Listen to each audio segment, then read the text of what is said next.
Hello, this is Darren Pulsifer, Chief Solution Architect of Public Sector at Intel, and welcome to Embracing Digital Transformation, where we investigate effective change leveraging people, process, and technology.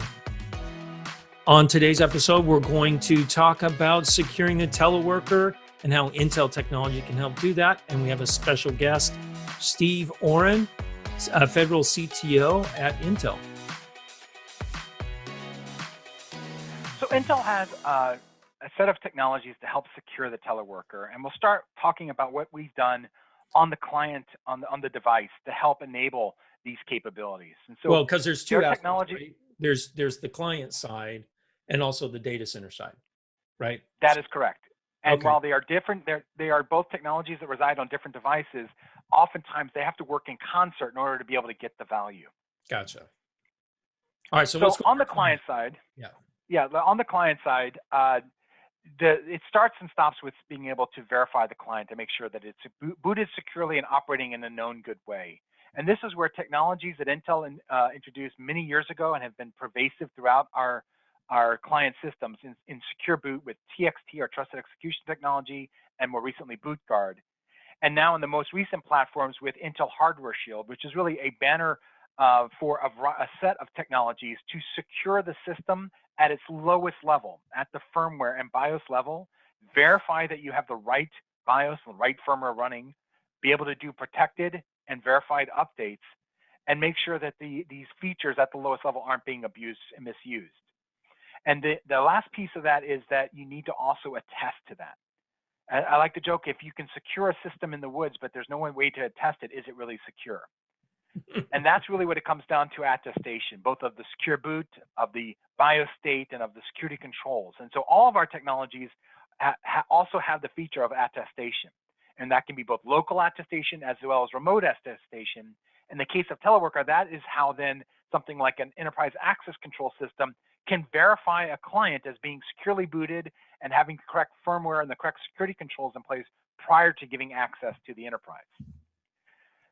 The other area where we've done a lot of work over the past number of years is being able to help organizations better protect their data. And there are two sides to that. One is being able to turn on encryption everywhere, from full disk encryption to the network stack to the runtime stack, without the performance impact. And so we've been implementing new instructions in almost every generation of our products, adding new capabilities to accelerate symmetric cryptography like AES, asymmetric cryptography like RSA, Diffie-Hellman, elliptic curve, and most recently the SHA, or secure hash algorithm in SHA extensions that we've added to help accelerate those core cryptography features so that you can literally turn on encryption without the performance benefit detriment.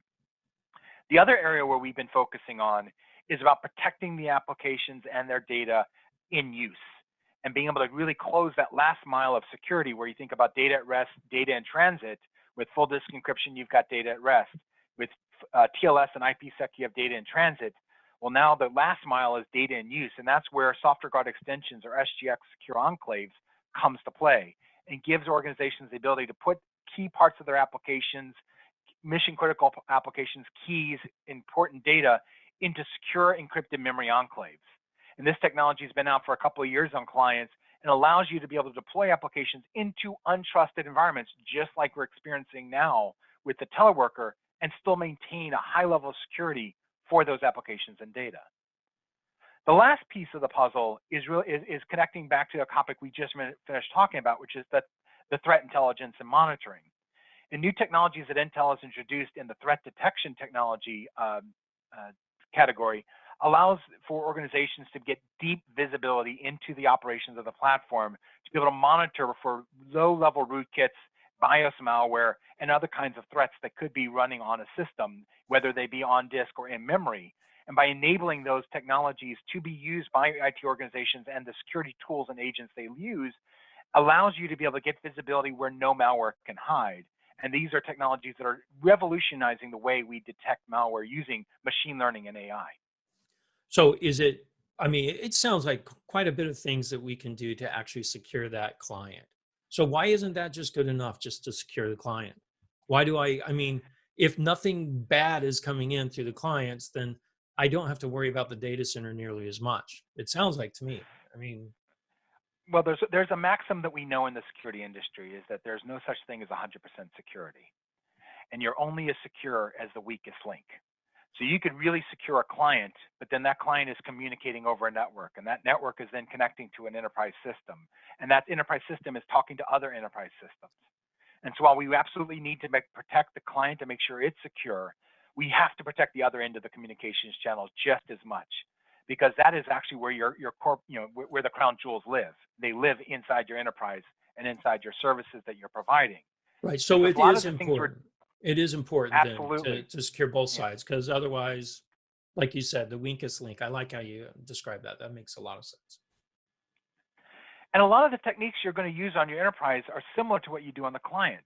You're going to want to securely boot those enterprise assets and make sure you've implemented good virtualization security and isolation controls for those systems. And again, technologies like Intel TXT and BootGuard have been out for a number of years that enable you to securely boot those platforms and data center assets and cloud assets to be able to secure them and attest that they have been secured.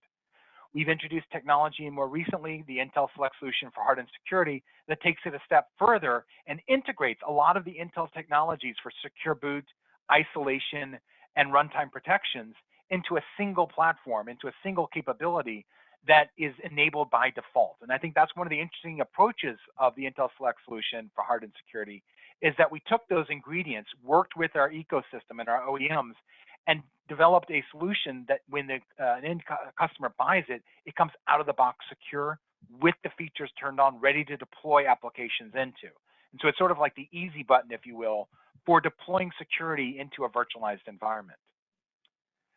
The other side of the story, as I mentioned earlier on client, you need to be able to protect data at scale, which means being able to turn on encryption, turn on TLS, turn on IPsec without taking the performance impact. And that's where the same kind of acceleration technologies we did on the client, we've been doing many of them on the server, and more specifically targeting the kind of cryptography you need to do at scale, whether it be SDN-based cryptography to be able to support TLS sessions in a virtualized environment, or bulk crypto operations. So Intel's new instructions and our quick assist technologies are specifically geared to the enterprise and cloud scale encryption requirements. And then finally, how do you do monitoring, threat intelligence, and audit at scale? And this is a case where we looked at how typically organizations deploy and monitoring and threat intelligence systems and looked at where could Intel technologies actually make an impact. And one of the things we found is using our performance technologies, so our high performance compute, storage, and memory technologies, and applying them to environments like Splunk and Kafka, we were able to see immense performance improvements in data ingestion and scalability and processing by deploying the latest technologies in Optane persistent memory, in high performance compute with Cascade Lake, and SSD storage to be able to truly scale the cyber intelligence platforms. What's amazing and important right now in this new environment is that the scale is being tested. Whereas before you were managing, in a large organization, 100,000 clients within the walls of your organization, and then a small number of clients that were outside, external. Now suddenly you're having to manage all of your clients and all of your users as external. And that can put an extreme stress, not only on your network infrastructure, but absolutely on your threat intelligence and monitoring infrastructure. So it's now the time to come in and look at how do we increase the performance and the capability of our threat intelligence platforms.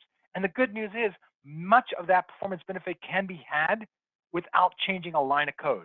Just by deploying the latest CPUs, memory, and storage technologies will give your infrastructure and systems the performance they need to handle this new scale.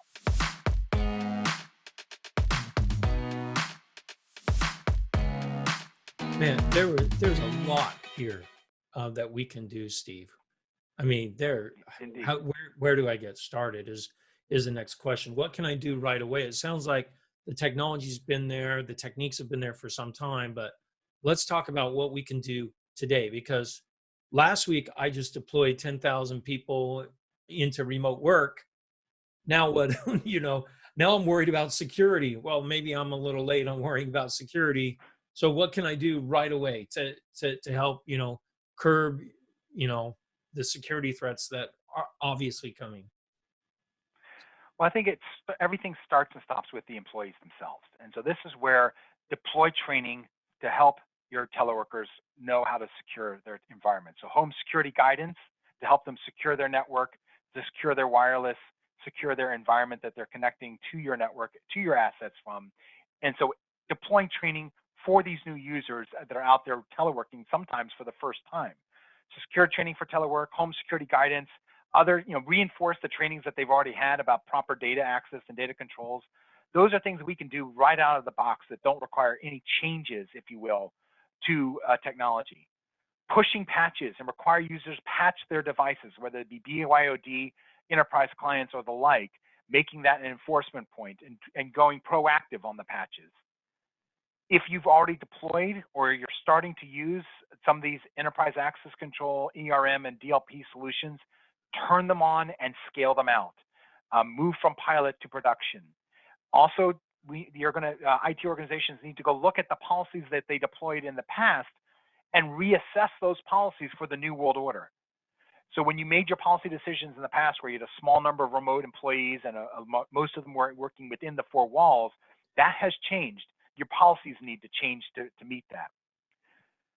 For the web connections that you're doing, turn on TLS and make sure it's enforced for everything, both client to the enterprise, client to the cloud, cloud to enterprise. And here's one that's probably going to be controversial for a lot of people, but we got to do it now. Turn on two-factor, multi-factor authentication. Just do it. Now, I understand most organizations don't have the client, the tokens to deploy. They haven't figured this out yet. The good news is there already exist two-factor authentications that don't require you to deploy new tokens, whether it be using things like personal device, your phone, as the second factor, and deploy these cloud services and enterprise services that can be able to leverage two-factor authentication. And there are a variety of vendors out there today that you can turn on without having to deploy a large amount of infrastructure. Yeah, but like we need to get two-factor. Yeah, Microsoft has that. Google has that. There's lots of help out there in this space, which is good. Absolutely, we got to turn that on. We got to leverage it now.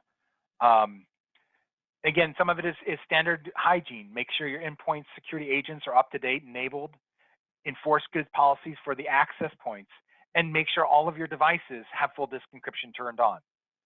Because now that your users are living 100% of their time outside of your organization, there's the likelihood of a device either being misplaced, being stolen, being misused, or being borrowed increases exponentially. Yeah, like my on the kids. long term.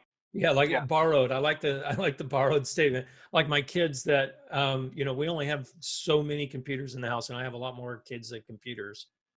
So yeah, someone's going to borrow my machine. This is a real problem for many teleworkers. All of your kids now have to suddenly have access to computer at the same time to do schoolwork. Yeah. And so suddenly you've got to figure out, how do all my kids get access? Maybe you were lucky and you had a couple tablets and you had a laptop. Now your corporate laptoping is maybe conscripted to do Zoom conference calls for the kids' work. And so how, as an organization, do you enable your users to actually operate in this environment?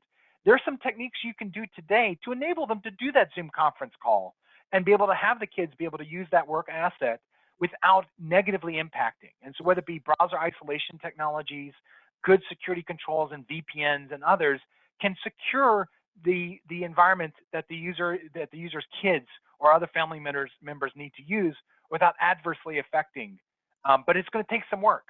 Well, and I think you brought up an interesting point. It seems to me education of the employees, education of the end users is probably the most important thing you can do here. And the quickest.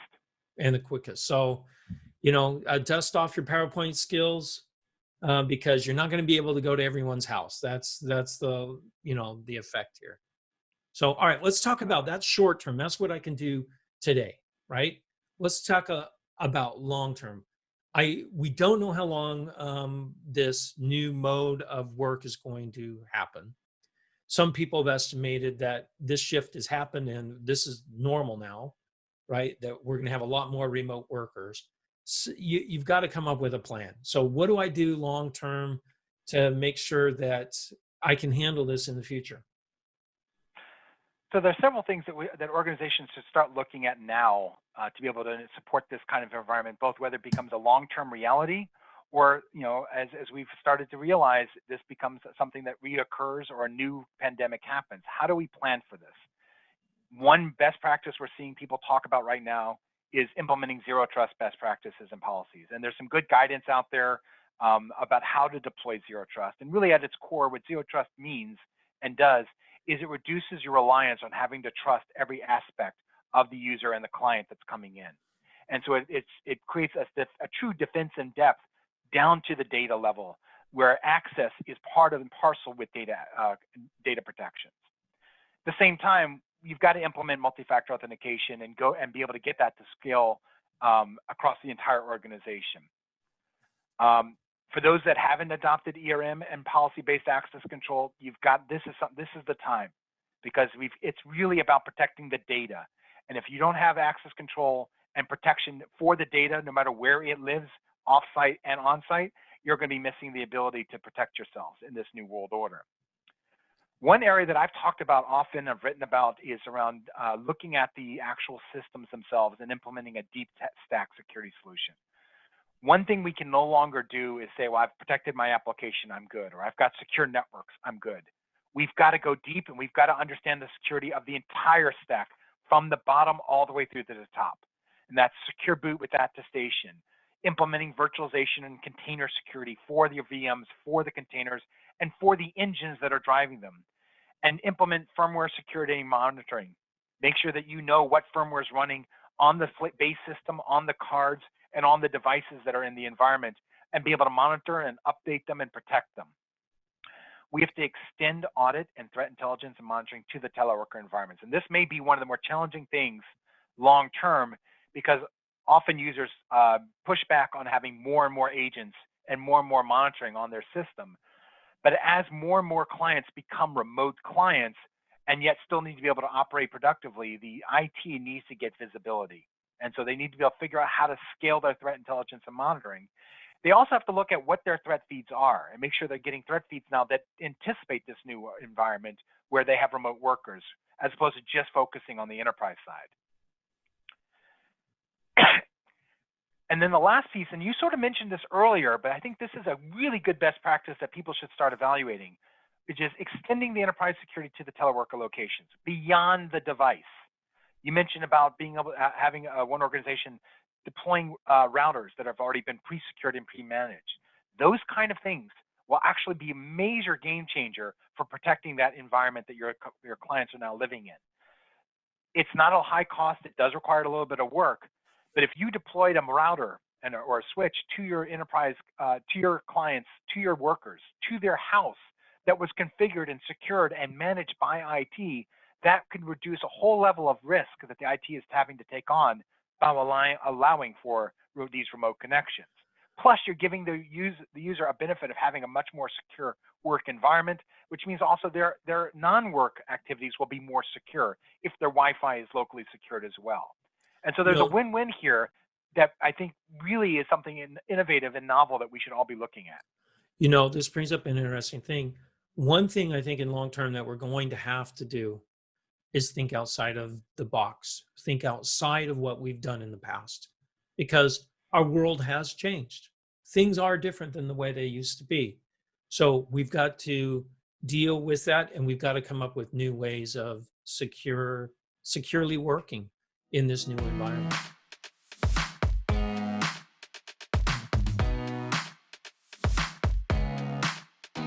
Now, one thing we've talked about, and you helped me out with it, I appreciated it so much. We want to talk about it in the podcast, and that is, how do I secure my home office? So let's go through it. Let's take a look at, all right, what can you do to secure your router, to secure your machines at home? Because everyone has this now. So Steve, we are come to the wise oracle of Steve around securing your home. So you better do a bang up job here and help me out. Thank you.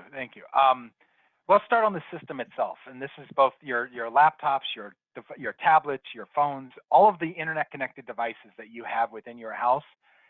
Update them. Download the patches every time that they're updated, that you've got the notifications, both the apps that are running on them, as well as the operating system or the core system. Don't wait. So Always update I your don't just systems hit regularly. postpone indefinitely Never, when that pops especially up. now. All right, gotcha. All right. Same thing with your endpoint security agents, whether you're using an antivirus or another kind of tool, a local firewall. Make sure they're up to date and run regular scans. And one thing I think a lot of people don't get is they have it set up by default to scan at 2 a.m. Great. That's if you left your system on. Many laptops you shut down and then they never get scanned because you never actually have it on at 2 a.m. So one thing you must do is make sure you're running those regular scans when this, and if you're going to set up for a scheduled event, make sure the system's on. Make sure you've deployed endpoint security to all of your devices. People are commonly used to doing security on their laptops and desktops. They have, an antivirus, they have a firewall. Not as many people have those kind of security things for their phones and their tablets. The software exists, many of them are free, and they actually help protect you. So download them and enable them. Make sure to turn on your local firewall and enable the router's firewall. So you're in your router today, there is basic firewall settings. There are basic settings that you could turn on and get some immediate protections. Making sure that you have proper security set on to your Wi-Fi, which we'll get into much more detail. But one thing I want to highlight is something that most people don't even think about, and it is actually something that is one of the major steps you could do to reduce your overall risk while surfing on the internet. And it's around reducing your runtime surface area of attack. And this is going to go against how people think, but close the apps that aren't in use. If you're running 1,000 apps, every one of those is an attack point. And one of the key things people don't understand is that I can use one app to attack another. When you're in your browser and you're doing one function, don't be doing 20 things at the same time. Log out and close secure sessions before checking email or browsing. So if you're doing some banking, you're doing your VDI, when you're done, close it, log out, close the browser, restart it, and then go do surfing or checking your email on like your Gmail account or whatever. Don't do them at the same time. Don't be doing two different applications in the browser at the same time, because there is a context sharing that goes on. And while the browsers have done amazing work to try to secure themselves every day, we see new examples of cross-domain and cross-site attacks. And so by just closing your browser down, logging out of secure sessions, and not doing simultaneous activities of different types, you can actually reduce your overall threat significantly, because ultimately they're going to come into that same vehicle. They're going to get you to click on a link, and they're going to try to get you to run malicious code or to run a script in that browser. And if there's nothing there for them to attack, it's going to limit the exposure. And so that is one best practice that doesn't take a whole lot of energy, that can actually really increase the overall security of your environment as you're browsing and checking email. Well, you say it doesn't take a lot of energy. Your kids aren't on the internet yet, Steve, right? Yet. Yet. So I got teenagers at home. There's like 50 tabs open in Chrome. And you say that's easy. That's going to be a lot harder for us to have kids. But education, maybe I'll have you talk to them and you can scare them really bad on how evil the internet is. We'll have to have you come visit, Steve. But there's a really good website that everyone should go take a look at. It's called stopthinkconnect.org. That's STOPTHINKCONNECT. So it's spelled exactly that, stopthinkconnect.org. And it's a really good educational site to help both young and old understand about how best to browse in a secure fashion. I'll point them to that. I'll make them go through that. Yeah. All right. The other side of the story. Yeah, let's talk about the modem now. Let's talk about our Wi-Fi and all that. Yeah, so the Wi-Fi modem router security tip, there's a variety of things that we need to do here. It starts with whatever device you have came to you with a default password. Change it immediately and make it good. Make it as many characters as you're willing to do, but a minimum of 8 to 10. Use different characters, so upper, lowercase, numbers, and special characters. So password's not a good password. Password's not your password, and password 123 isn't your password. Got it. Change those default passwords immediately. When your ISP, your local ISP, gave you a default web portal to manage your device, it also has a default password. Make it a unique password. Where you can, use two-factor authentication, whether it be with the SMS-based or one of the more advanced ones from Microsoft, Google, Duo, what have you. Here's a nice little thing that, again, it doesn't take a lot of work. Your devices came with a default SSID or network name. Change it.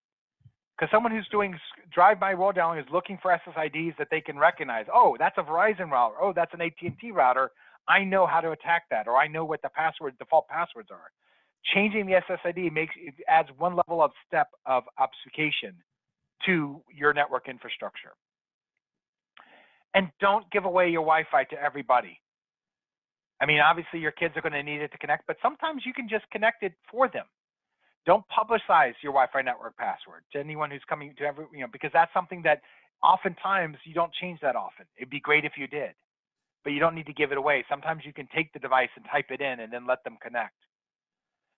Make sure you enable automatic updates for your routers and modems. Again, it's not something that's intuitive to people, but just like your laptop needs to be updated, so does your router and modem.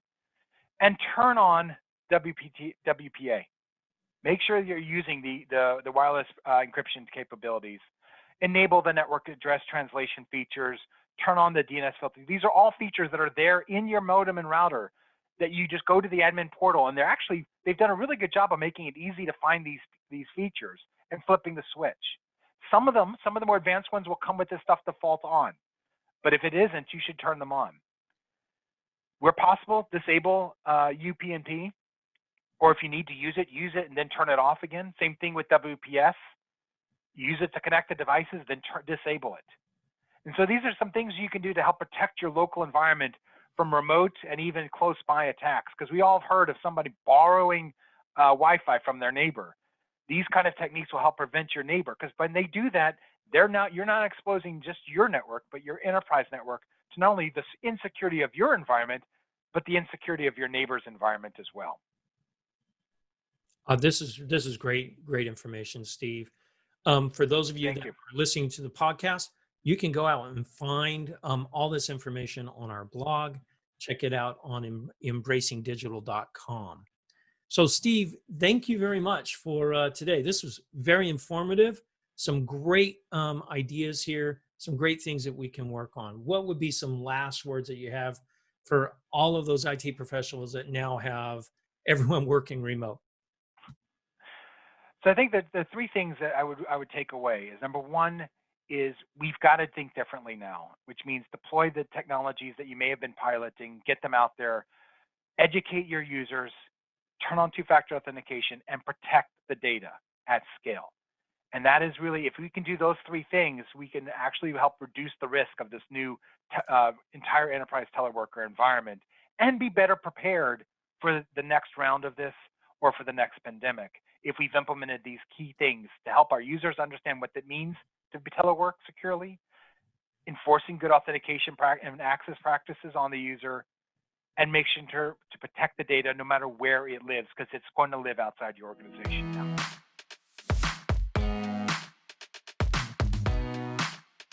Thanks for listening to Embracing Digital Transformation today. If you liked our episode, go ahead and give us 5 stars on your favorite podcast or video streaming site. You can also find out more on embracingdigital.com. Until next time, keep moving forward and embrace the digital revolution.